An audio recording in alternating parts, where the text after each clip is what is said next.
What is going on, everybody? Welcome to Creating Daily. I'm Billy Thorpe, and today we're going to be talking about tips to creating a podcast.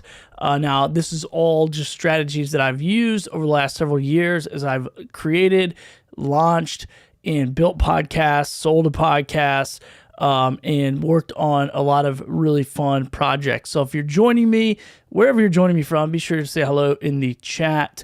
Let me know where you're watching from. I'm here in the studio. I've been tearing my studio apart today, putting it back together, just trying to figure out some background stuff from my podcast live stream studio. And I wanted to create a live stream, and I know it's late. It's 9:51 right now on the East Coast. And I was like, you know what? Forget it. I'm just going to do it. I've been consuming content all day, so I want to create some content. I want to help some people out. And a question that I've gotten several times this week is, hey, can you help me create a podcast? Can you tell me what I need to do? Where do I start? I want to create content, but I just don't know how. Can you help me out? So I wanted to create this video just to answer some of the questions I've been getting this week about creating a podcast and some of the strategies that I would recommend. Now, once again, there's all kinds of different strategies out there when it comes to content creation, podcasting, live streaming, Amazon Live, all those different platforms that you can create on. But the biggest thing that you need to really just remember is you got to hit the record button. You got to hit the go live button. You got to hit the, publish now button, whatever that looks like for you. As a content creator, this is one of the things that you need to just remember. No matter what you do, don't overthink it. Just go for it. However, I will share some tips. And by the way, I did decide last minute to do this room on Clubhouse as well. So if you're hanging out in Clubhouse, feel free to say hello in the chat there. We got John Kelly says, hey there, Tom Ball, Texas. Got a guy in Texas, man. I got some good friends down in Texas. Texas is a big place, so I won't try to figure out where they are in correlation to you. But thanks for joining. Hope you enjoy the conversation we're gonna have here. And who knows, maybe I'll open up the Clubhouse room kind of toward the end here as well. So let's jump into it. When you go to build a podcast or really any show, let me just put it this way. Let me say show. Because it could be a live show, it could be a podcast, it could be whatever kind of content you're going to create, channel you're going to create. The first thing you want to do is thinking about the blueprint. What is the blueprint that you have for your show? And I always say it this way. You don't just walk out in the field, start digging a hole and say, I'm going to build a house. You got to have a plan. You pay somebody, you get with somebody, or maybe you're an architect or whatever, and you come up with a plan and you have a blueprint. I see a lot of times content creators go, I just want to jump in and start creating content, and I want to be everything to everybody. And then what ends up happening is they're nothing to everyone. And it's not because they're not talented or smart or got good stuff. It's all over the place. And people find it really hard to find them. But then two, when they do find them, it's like one week you're talking about your grandma, the next week you're talking about how to make $1 million on Amazon, the next week you're talking about, starting a trash cleaning business or whatever. And it's just like so inconsistent that people just have a really hard time showing up. And we all like consistency. It's like when we watch TV or, we watch movies. Like there's probably 80% of it that we just know what's going to happen. And then there's like this other 10 or 15% where we're like, okay, that's the mystery spot. And we're comfortable with that. So when you go to build a podcast, think of a blueprint for your podcast. Now, I'm not saying overthink, because I think a lot of people will get into this, and I know people who've, for years, or a couple of years, I'm going to start a podcast. They never have. So don't overthink this. This is just tips and hopefully inspiration to get you kind of going. And the first thing that I always recommend people do is figure out, what is the goal that you have in mind? What do you want this podcast to accomplish? And there's no right or wrong answer here. When I was starting a podcast the first time, I didn't even know what I was doing. I just started it. It was actually started out as a live stream show about saltwater fishing. And I'd been live a few times before that, just on Facebook for fun. Excuse me. And then, I came up with this show concept to do this Facebook live show about saltwater fishing. And then I partnered up with a guy. We put it together. And all of a sudden we had this show. And it was awesome, and it did really well. And then I sold him my part of the show, and then I went on and did some other stuff in the podcast world, and then ended up starting another saltwater fishing show, and that's been a ton of fun to do that. And I'm getting ready to exit that show as well, but it's been a lot of fun to get down into these niches. So that brings me to my first point. When you are deciding on a show, to make it easier on you, it might be best for you to pick a niche, a topic. And you might say, well, how do I do this? How do I pick a niche topic? I personally picked something that I was passionate about, that I liked doing as a hobby, which was fishing, but I wasn't necessarily good at it. So I wasn't good at saltwater fishing. And this podcast was designed to help me and people like me learn how to saltwater fish by inviting people onto the show who are really good at it, and then they would answer all the questions. They would be the professional. They would be the expert. And then all I would do, and my co-host was an expert as well, and so he kind of kept the conversation going in the professional way. And then I was kind of the newbie on the show, on the podcast, that would ask all the saltwater fishing questions that the newbies would ask, right? And so that was kind of how that worked out. Very similar for the second show. I started in that niche as well. But the first thing I did when deciding to do a podcast or a live show or any type of a media or production is I picked a niche, and I said, okay, this is going to be the best thing, because what it does is it gives me focus, and then I can drill down inch wide and a mile deep, and you can start asking questions and answering questions that people are actually asking, that they're searching for. There's a website called Answer the Public, where you can go and you can put in any topic. Go in there and put in, podcasting or dancing or squirrel hunting or whatever you want, and there's all kinds of questions that are going to come up about that topic, and you or your guest or the combination of both can answer those questions, and those questions are being looked for on the internet. So that is one way to think about a niche. Okay, so and here's where you can start. Excuse me, I got to cough real quick. My throat is fine all day until I start doing a live show.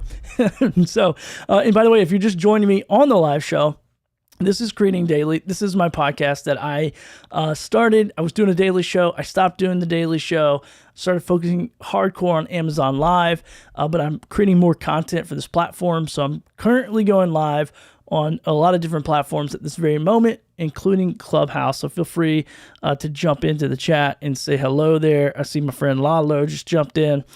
Stephanie C., thanks for joining me live. And if you're watching over on YouTube or Facebook or wherever, appreciate you joining me. And if you're on LinkedIn, maybe jump to one of the other platforms, because I just don't see those comments coming through for whatever reason.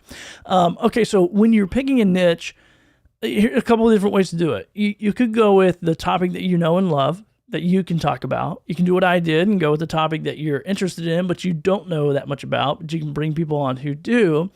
You can, so you want to learn. So maybe you love the topic and you want to learn about it. That's what I did. So that's where I had so much success. And that was fun because the curiosity was always there.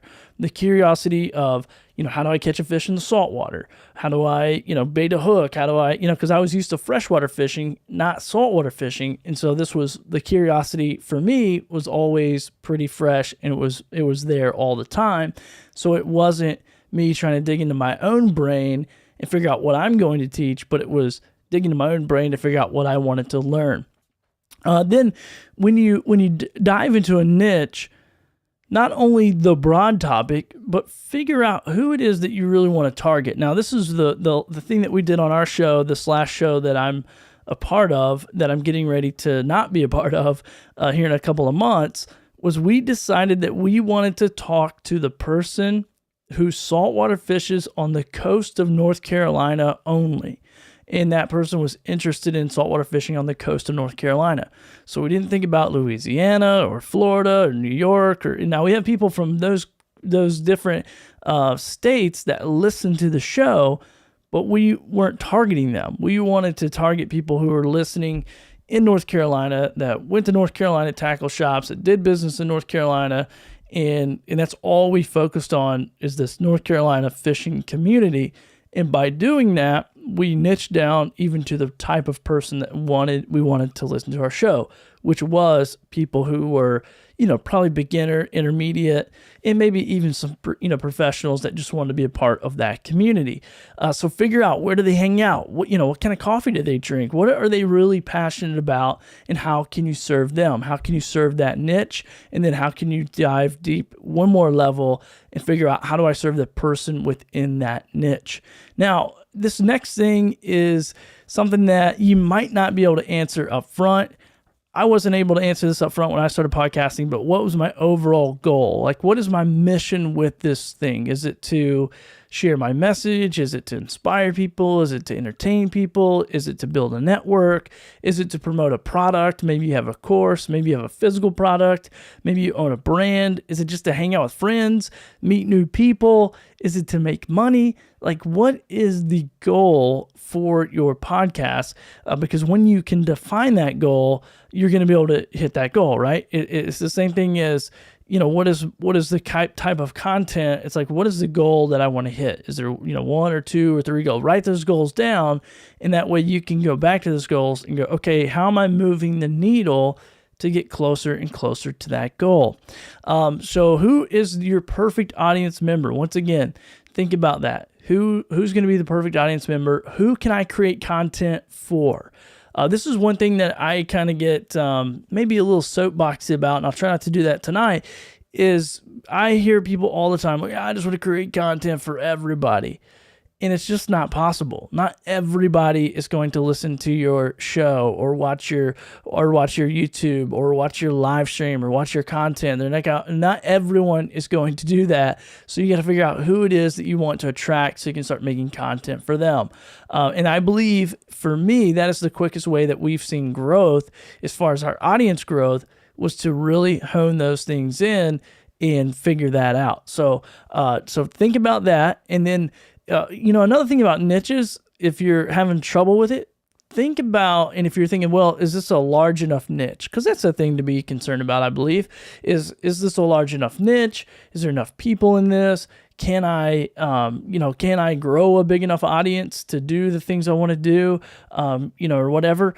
Think about, like, does your niche have a retail store? Someone told me this one time. They said, Billy, the reason why your fishing shows are successful is because you've picked a niche with a retail location. I thought, okay, that's pretty genius. I've never thought about that, but that's pretty genius. All right, here I go. I'm going to cough one more time. I apologize. All right. Wow. I don't know what's going on. It just got all dry in here, I guess, when I started talking. Okay, so figure out that. So then it comes to, like, the name, like naming your show. Now, could be easy, could be hard. But I want you to think about keeping this kind of simple. Now, Creating Daily is a pretty simple name. I've had a podcast called Podcasting for Money. I've had a show called Creating for Money, where I just talk about, creating content and monetizing the content, or creating a podcast and monetizing the podcast. The last show we did was Fisherman's Post podcast. Now, one thing I would probably not do is put podcast on the end of it, right? So Larry's Learning Language with Lemurs podcast is probably just not going to be a good name. It's really hard. So keep it simple. Keep it really simple. Let it roll off the tongue, and make sure you go check for other podcast names. Man, I'm coughing a lot. I don't know what's going on. Anyway, so make sure you go check for domains, check for other podcast names, check for other brands with those names. You don't want to run into any of those issues. Now, I know some podcasts out there are different platforms. So not just because you have a podcast does not mean it shows up everywhere. So check all the big ones. Check, Apple and Spotify and Google Podcasts. Go check all those platforms and see what's going on, and make sure that name is not taken, and try to make it easy, and try to make it something that people, can remember. It's, what do they call that when those acronyms, like no one's going to remember an acronym up front. Like, so I don't know. I see this all the time. It's like stuff that makes no sense at all. No one's going to look up that name, and nobody really cares about acronyms. So just because you care and you know what it means, that is awesome, and that is great, and maybe one day that'll work out. But just keep it simple, and keep it succinct with the niche that it's something that people are going to actually search for and know. And then also, like, even with me, like, my name is Billy Thorpe. Billy Thorpe is also an Australian rock star. So guess what I'm not trying to do? I'm not trying to brand my own name. Now, eventually, I hope I will, but I'm not starting the Billy Thorpe podcast, because probably people looking up Billy Thorpe are not looking up me. They're probably looking up some Australian rock star that had a one-hit wonder called Children of the Sun or of the Corn or whatever it was.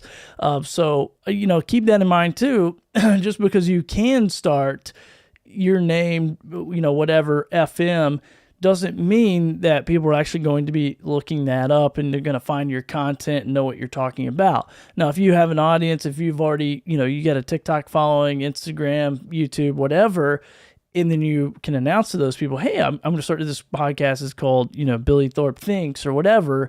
Then sure, why not? But I see this a lot when people will go, oh, I'm going to put my own name on it. And then they have like, oh, why can't people find me? Why can't people, look for me? I'm like, well, you don't really have an audience for them to be searching for you. They're searching for your topic, for your niche, for your title or whatever, but they're not searching for your name. All right, so let's jump back over here and take another look. So that's kind of the name, check out the brands. I've said that. Now let's talk about structuring your podcast. This is one thing that really there's no rules, okay? There might be some best practices, and maybe somebody has a lot more data than I do, but I think anything that is structured is, easier. Once again, you want to create a workflow that you can just quickly kind of have this puzzle that you just put in the pieces, that you just drop in the pieces to complete it every week or every 2 weeks or once a month or twice a month or whatever your frequency is. You want to make it easy on yourself, because it seems like, oh, all you do is sit behind your microphone and talk and hit the record button. And now for some of us, that's true. Like what I do is I record everything live to drive. So I love going live. I do whatever. I do very little editing on it. But when you really get down into podcasting, most people don't like that. They're not comfortable just putting out the raw content, so to speak, and they want to go in and chop it up and edit and do all those things and chop out some ums and ahs and all that. But the easier you make this workflow and the better structure you have, I believe you're going to make it past that 7 to 10 episodes of what most podcasters drop out and say, yeah, you know what, I'm not going to do this anymore. It's too much work. So if you pre-plan and you think about some of the stuff in the beginning and make a goal, once again, you're going to be able to stick to that and make it a little bit longer. Make this a long-term thing if that's your goal. So let's jump in. One of the things to think about is frequency. This is going to be a 1 time a week show, 2 times a week, 1 time a month, 2 times a month. Is it seasonal? Is it ongoing? Forever? Like, what does that look like for you? And so most shows that I've seen that are the most successful, and this is kind of funny. This is what I think about. I have podcasters or any content creators like reach out and go, hey, I'm not getting any downloads. I'm not getting any views. I'm not getting any of this. I'm like, Well, you can't get any downloads unless you make uploads. So if you're not uploading anything, how are people going to download anything? So you got to think about that, so the more the frequency, the more opportunities that you're going to have for people to tap into what you're doing, to listen to what you're doing, hit that play button, hit that, whatever, on whatever platform they're checking out, they're going to be able to do that. So if it's only one time a month, they have one opportunity per month.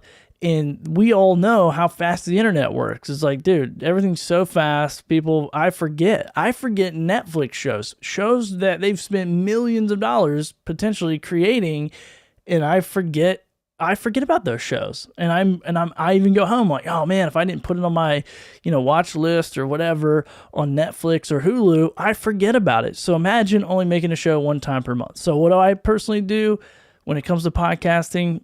I recommend the more frequent, the better. So one time a week is pretty good. Seasonal. Is it seasonal? Is it ongoing? Some people argue, seasonal because people get a break. You get a break. Your audience gets a break. Other people say, well, ongoing because the more you're posting, the more you're uploading, the more downloads you can get, all that kind of stuff. I just kind of go at it. When I start a show, like when we did this last fishing show, we were literally 3 years. I think we did 140 episodes, but we took off January and February and launched back again in March. That's what we're doing this year. Now, last year and the year before that, I think we went through all of it, and we just decided like, hey, it's too much, because in the fishing world, fishing kind of slows down January, February, and it kind of kicks back up in March, especially on the coast. So that might be your industry or your niche or your target audience might actually create that flow for you when it comes to podcasting and when it comes to the frequency of the show. All right, so next thing you got to figure out, is this going to be a solo show? Is this going to be a monologue show? Or is it just you talking to your audience? Is it, you and a guest? And here's what I think about, and I kind of got a couple of pros and cons when it comes to a solo show versus a co-hosted show. So a solo show, it's just you're talking to your audience, kind of like what I'm doing right now. I'm just running a solo live stream, multi-streaming it to the internet, and seeing people like my friend Eliu say, what's up? Hey Eliu, hope all is well there in Belize, my friend. And then I got people over here on Clubhouse. We got John, we got Colin, we got C, Stephanie, and Laddie just all hanging out in the chat, but I'm the only one talking. So this is a monologue. So the pros, this is the real pros of this is you're in full control. You're in full control of the elements, the segments, the subjects, the content, the release dates, the recording times. You don't have to answer to anybody else of like what time we showing up to record. You just show up and you do it. However, the biggest con is you do all the work. So that's the biggest thing. You do all the marketing, the promotion, the graphics, whatever you want to do to promote your show. You are the person. So unless you hire that out, but just starting a show up front, not a lot of people can do that. So when you're running a solo show, that's what you're doing. You're just running a solo show. Then you could have a co-hosted show, right? And so typically the pros are, with the right co-host, you split the workload. Now, I say with the right co-host. I've had co-hosts where that's worked out 100% great, and I've had co-hosts where it's like I'm doing all the work, they're just showing up and sitting behind a microphone, and it's not that fun. I'll be honest with you, it's not. But my co-host now, we make a great team. I handle all the production. I handle all the graphics and promotion, marketing stuff. He handles all the guests. He handles all the subjects, the topics. He does the main part of the interview for the show. So he's doing the big chunk of the show on recording nights. And, it works out really well. So you can split the workload, you can double the promotion, you can split the costs, because there's some costs that come into creating a podcast. Potentially, it can be more creative, right? Two minds are better than one. And then the last but not least, one of the best things about having a co-host is the accountability. So that's one thing with my co-host and I. It's like, dude, if he's not feeling it, if he doesn't have the energy, I got the energy, and vice versa. So it's a lot of fun when you have when you have the right co-host. I'll say that it is a lot of fun. Now let's talk about some cons. I'm gonna be upfront. There's a lot of cons, but I'm not gonna get all negative.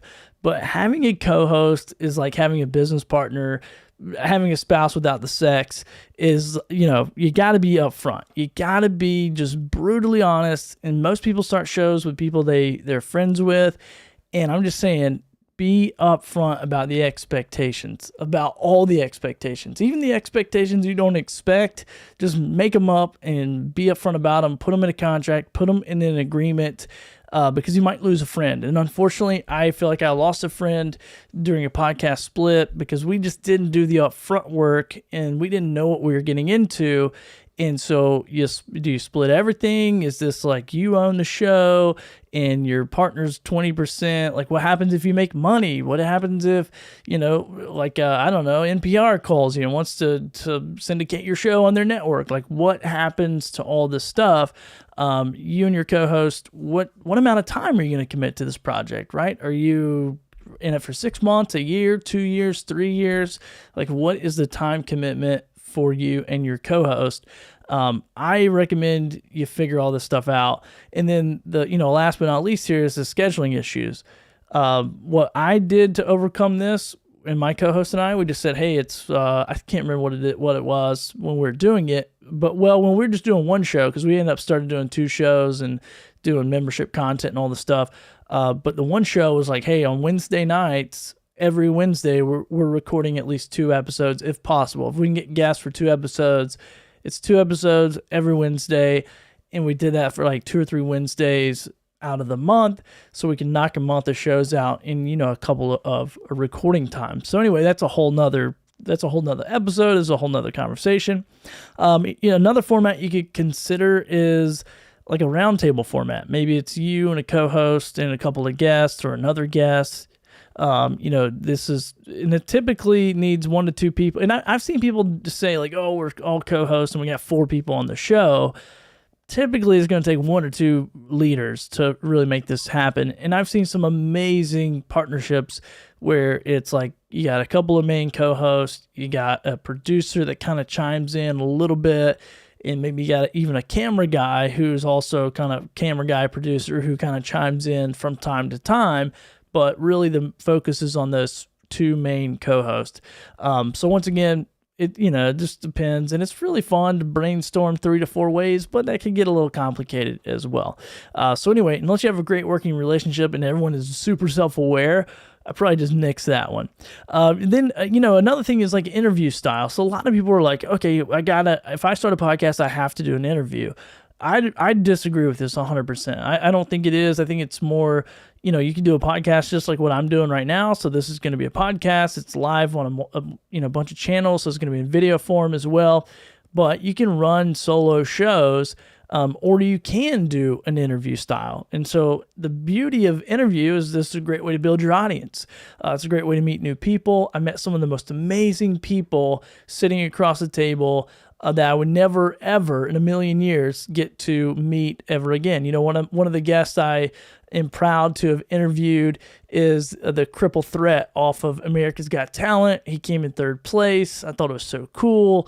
And if it wasn't for my podcast, I would have never talked to him. And I'm not a comedian. I don't travel in those circles. I'm not in that network, but here I am having one of the funniest guys in the world on my show.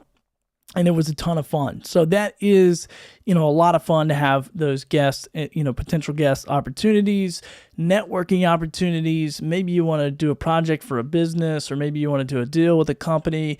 And I used to run a show like this where I would interview local entrepreneurs, bring them into my studio, talk about their business, promote their business. And then they'd be like, wow, do you podcast full time? I'm like, nope, I own a t-shirt printing business. And they're like, oh, well, next time we go to print t-shirts, we'll have you quote it. So that is a cool way for interviews as well. So yeah, build your network, build your audience. You don't have to know it all. This is one of the beauties of bringing on interviewees or doing interviews, is you can bring on the guest to bring all the content or most of the content. Now you're responsible for asking, thoughtful questions and all that kind of stuff. But they bring all the expertise, and that's exactly what my fishing show, both of them have been all about. Like, I don't know anything about saltwater fishing. I've been doing these podcasts for, almost, 4 years or whatever. And I still don't know that much. I still couldn't start a fishing show right now and run it solo. I really rely heavy on those guests to bring all that information. All right, so a few other formats, storytelling, theatrical. There's all kinds of different options out there. Create your own. Remember, there's no rules when it comes to creating your own podcast. You just gotta, have a plan, put it together, throw some mud on the wall, and see what sticks. One of my most wealthy friends that I know in person, I said, Todd, how in the world do you figure out how to start these businesses and do what you do and monetize and make money? He said, man, just keep throwing mud on the wall and see what sticks. And so I've adopted that to my personal, little pep talks or whatever, if you will. All right, we're almost done here, but I'll talk to a couple more things. Just hit the record button. This is one thing that Sean Cannell, the YouTuber Sean Cannell, always says, is just hit record. And this always kind of rings in my head. Even tonight, while I was getting ready to just pack up my stuff, I'm like, oh man, come on. You've been consuming content all day. You've been messing around in your studio. You've been trying to set up stuff behind you and end up with a blank wall and just a light switch and some outlets that you hate. You got to hit record. You got to go do what you want to inspire other people to do. Hit the record button, go live, do all those things. So just do that, okay? And you don't really need that much equipment. You literally have the gear. Some people are going to hate me for saying this, but in your pocket. Literally, I have a friend of mine who has a very successful podcast, drives down the road with his AirPods in, talking to his voice memo on his iPhone on his commute to work or wherever, and record stuff that comes to his mind to tell his podcast audience. And he has 15,000 people or something like that listening to every episode that he records. Now, do I enjoy listening to that audio? No, but 15,000 people do. So whatever, they're just there for the information, and he's giving the quality information and doesn't really, care about the quality. Now, am I saying to do that? Probably not. At least try to get a microphone or something, but you don't have to have that much. So crack open your voice memo and start recording. Go into your closet. Here's a strategy. If you have no money, no budget whatsoever, but you have a smartphone, grab it, go into your closet where there's a bunch of clothes. You're going to deaden all the sound and just talk into that microphone and keep it close to your face and record that voice memo, and then put that on and upload it to a RSS feed or whatnot. That is an option. Now, other options, you have all kinds of different, basic podcast microphones. I have the ATR 2100. They have an ATR 2100X now. That's the newest version. They have a Samsung Q2U. They have a Samsung, I can't remember the other one, but then Shure makes a couple. So Shure makes a Shure MV7, which if you're watching the video, I got it in my hand here. So that's the one that Shure sent over to me, and I love these things. I got 3 or 4 of them now. Pretty cool. You don't need the Shure SM7B like what I have and what you probably see a lot of other podcasters do. If you go back, look at some of my older videos, I'm literally using the ATR 2100X with a little pop filter on it, and that's what I'm rocking and rolling with. So you don't need that much equipment. Get a USB microphone. Just go to Amazon, put in dynamic USB microphone, and buy it, hook it up to your computer, and start hitting that record button. And if you need to edit, there's probably editing software already on your computer, depending on what you have. If you have a Mac, GarageBand is going to work fine. I've done a lot of production in GarageBand, and I know some people, some heavy hitters in the podcast world, that is exactly what they do. And don't worry about all the ums and ahs, okay? You're human. Take some out, leave some in. You're a human. We all say them. We all have our little keywords and catchphrases and all that fun stuff. Just embrace it. And I'm gonna hit mute and cough right now. Here we go. I have no idea what's tickling my throat, but it's getting on my nerves. And I'm not going to edit that out because I do everything live to drive, and I'm a little bit lazy. So I would just leave the cough in there if it wouldn't hurt people's ears. But editing can be a learning curve. So you might want to consider, maybe consider hiring this out your first few episodes, or better yet, hire someone that you can jump on a Zoom call with and say, look, I'll pay you show me how this works, show me how the software works. And once again, like I said, if you have a Mac, GarageBand works fine. I don't know about Windows. I'm not 100% sure about that. And you might be able to use some video editing software if you're familiar with that stuff as well. You can do some pretty amazing stuff for audio in there. Let's see. What else do I got here? And really, I don't really edit anything out, even in interviews, unless people ask me or if it goes really south really fast. But we shoot everything like live to drive. So just like I'm shooting this live stream show, that's how I've shot all my podcasts, is live to drive. He's not my friend, but the guy, oh gosh, I can't remember his name. Anyways, a big YouTuber, Tom Buck. He actually records his podcast on his Rodecaster Pro. So he has his intro music and everything on there, and he just records it right onto there, which I thought was pretty cool, coming from somebody that's creating the quality of content that he creates for video, how he does his audio. Now you want to put out quality value over quality production content, in my opinion. If you can get the message out there that's going to impact people's lives in whatever way that you want to do that, in my opinion, that's the most valuable thing. Now, focus on audio, try to get the best you can, but more so than that, focus on the content and like, is this going to help somebody out? Is this going to change their life, inspire them? Is it going to be the key that unlocks the destiny of someone else's life? And I believe this. I believe that every one of our messages that we have, no matter what it is, if it's about content, if it's about humor, if it's about education, whatever this is, I believe that those things will unlock something in other people and give them permission to step into something greater than what they're currently doing. And that's happened for me so many times in my life. And that's why I'm so passionate about content creation, is because I want to help other people step into that and help other people. And it just be this, kind of like when you go through the drive-through line and somebody pays it forward and then somebody else pays it forward, it's like, okay, cool. This is a cool thing to do. So pay it forward, get your message out there, and get it rock and rolling. So then, after you get your editing software or whatever, you record an episode, then you publish your episode. Now there's arguments of using certain platforms and not using certain platforms. Basically, how it happens is you have a hosting account I use Castos. There's Podbean, there's Libsyn. It's been around for a really long time. And basically, that's where your MP3 file goes. Now, right now, I still believe, I haven't researched this in the last couple of, maybe a year or two, but the last time I checked, the .mp3 file was the file that you needed, because that was the one that was universal for all these podcast players to play.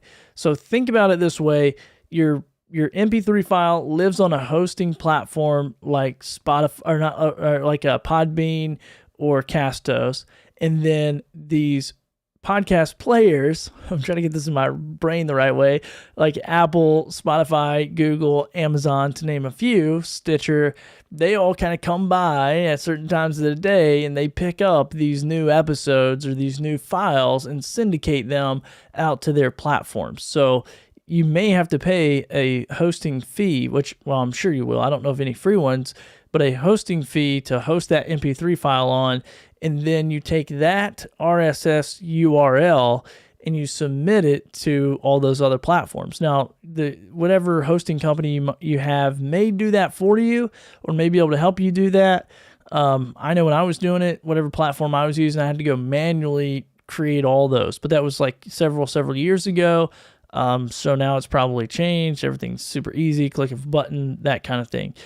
So once again, I've had Podbean, no complaints. Libsyn, I know a ton of people who have that. Buzzsprout, they have that one. All that kind of fun stuff. So that is the basics of kind of how you start your podcast, or how I would recommend it anyways, to be super thoughtful, about that process. So hopefully this helps you. I just wanted to create some content today myself. So if you're watching the live show, I appreciate it. I'm going to jump over, and Eliu says, yes, thanks. I enjoy your videos. He is an amazing content creator as well down in Belize, and so I have a lot of fun people here in Clubhouse as well. So I'm going to do this before I end the live show. If anybody in Clubhouse wants to come up, raise your hand, be a part of my live show called Creating Daily that is being pushed out to several platforms. Feel free to raise your hand and come up. If not, I'm going to shut down the live stream and then I'm going to hang out on Clubhouse for just a second. And I got my friend Colin Michael coming up, and I'm going to try to adjust this audio so it was a little low on the last one. What's up? What's up, Colin? How's it going, my man? Hey, it's going good. I've been enjoying this. Well, cool, man. I know you were talking about podcasting the other day or starting one, so hopefully some of this stuff helps. Yeah, that's why I've been here. I've been listening to all the gems you've been given, so it's been great. I did have a question though. I'm actually interested how you're doing you're live streaming to YouTube, but you're also doing this in Clubhouse. I'm curious how that setup looks because it would be really interesting to, have like the audio go through Clubhouse while also shooting like a video podcast through like something like YouTube. Yeah, man. So basically, how I have this running is I am just running it through my Rodecaster Pro, and so I just have it has a TRRS spot, and this is the OG. I don't know about the new. I think the new one's a little different, but the OG has the 3.5 millimeter. So I'm just running it right into my phone through that TRRS in my Rodecaster. So it enables us to talk back and forth like this and push this to the live stream. So that's how I'm running it. And I try to run it actually directly into Ecamm Live from my phone, but Clubhouse gives me some lip and says I'm trying to record stuff illegally, even though everything's recorded. So I don't really know. But hopefully that helps you, man. And then All right, just gotta grab a Rodecaster then. That's it, man. I'll send you the affiliate link. No problem. Yeah, that works. What do you use for your audio interface? So I don't have one. Oh, gotcha. I just picked up the Samsung what is it called? 2Q7 or whatever. Oh yeah. Dynamic microphone. So I got that and the headphones and everything. I'm wanting to go USB to start. But if I can have it running, I want it to be a video podcast. So, if I can have it running in there, but also, at the same time, figure out a way to do it on Clubhouse too, I think that'd be cool. Yeah, man, and you might be able to do something with Club Deck as well. And also Michael there in the audience, dude, he is like a audio pro, and he's really good with the Rode. I mean, really anything, but like Rodecaster or whatnot. Oh, he's gonna come up, so this is awesome. And Michael, before I bring you up, man, just know that I am doing a live Creating Daily show. So if that's cool with you to be on there, I just want to let you know. What's up, Michael? How's it going, man? Michael going once. Can you hear me? I can hear you. What's up? Oh, crispy, dude. Okay. Well, that was weird. I'm on Club Deck. It was showing me as unmuted, but I wasn't unmuted. I had to mute. And anyway, yeah. So I had popped over on LinkedIn and watched you for a little bit, and I saw you were going to chat with people on Clubhouse, so I figured I'd come over here. That's what I'm talking about, man. So any tips for Michael or for Colin, who first and last name here is confusing me. Any tips for Michael? Any tips for Colin to get audio and with video as well, while he's without a Rodecaster Pro to Clubhouse? Audio to Club, you know what I'm saying? You I didn't catch everything. It sounds like you have a USB microphone, Colin. Yes, and I do also have Loopback on a Mac. And I have used that to get like audio from different apps to, virtually go through a microphone. So might be able to do something similar with Clubhouse, but doing that while also, I want to have like the video recording as well. So okay. Yeah, I mean, there is, as Billy I think mentioned, Club Deck. I'm using it right now. It's an unofficial Clubhouse app for Windows or Mac, and you can run USB from your microphone into your computer, and you can host and listen to and do all the things with Clubhouse on Club Deck, and you should also be able to then route the audio from your microphone at the same time into whatever video software you're using in your computer as well. I think the USB signal will split off different ways, so that would work. Now, when it comes to Clubhouse's sound going into your video, yeah, that may be a loopback thing that you've got to use. And I don't have any experience with loopback because I have a Rodecaster and I've been using that for all my audio routing stuff. All right, I'll have to try turning on loopback and giving it permission to Club Deck just to see if it'll pick up, if I was to do something similar like this and people were to come up on stage where it actually pick up people's voices, and then I'm also able to talk at the same time too. So, yeah, I'll have to give that a shot then. Yeah, and that should work with loop. I think I used to use loopback for something very similar that I was trying to do. So I think that you should get that to work. Club Deck can output its audio to other things. You can stream. It has options to stream from Club Deck to other places. So play around with that a little bit too and see what you can get maybe to work. That might be a little bit easier. Just book a call with Michael, like let him figure out all the hard stuff. You sit back and smile. Oh man, Lalo, I'm not experienced with everything. I will just say that. I'm trying to bring Lalo up. I don't know what's not bringing him up, but well, Colin and Michael, I appreciate you guys jumping up and hanging out. I'm actually going to close out the live stream portion over here on YouTube and LinkedIn and Facebook, and I'm going to hang out here on Clubhouse for a little bit. So if you're watching live, feel free to come over and hang out on Clubhouse. Thanks for watching. Hit that subscribe button. Do all those fun things that all the content creators that actually know what they're doing say to do. Whatever you heard on the last YouTube video, just do that on my video. All right, we'll see you guys later.